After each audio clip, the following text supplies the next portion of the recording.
Avec ses grands yeux noirs et son pelage brun, le phoque moine est devenu un symbole de la biodiversité en danger. Autrefois une habituée des côtes méditerranéennes, cette espèce a un temps été classée en voie d'extinction par l'Union internationale pour la conservation de la nature. Pendant longtemps, ils ont été menacés par la pêche parce que, évidemment, les pêcheurs ne les aiment pas. Ils se prennent dans les filets, ils abîment les filets, ils mangent du poisson. Bon, quand il n'y en a pas beaucoup, ça ne pose pas trop de problèmes. Quand il y en a beaucoup, ça peut poser des problèmes. Mais aussi la pollution de l'eau, puisqu'ils sont sensibles à la qualité de l'eau. Et aussi l'urbanisation du littoral, puisqu'ils ont besoin d'habitats préservés. Et s'il y a trop d'urbanisation du littoral, évidemment, ça ne leur plaît pas. Quand la Fondation Prince Albert II de Monaco s'est engagée dans la préservation du phoque moine, les chiffres étaient alarmants. Moins de 400 espèces estimées en Méditerranée et en zone atlantique.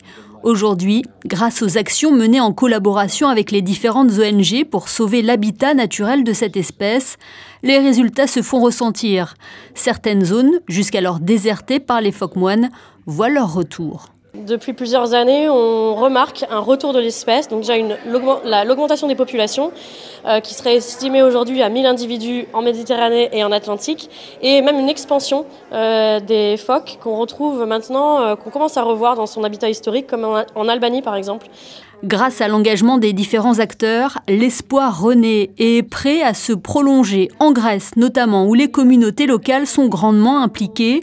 La Fondation a décidé de renouveler son engagement pour permettre ainsi de préserver l'habitat naturel des phoques moines et anticiper la coexistence avec l'homme.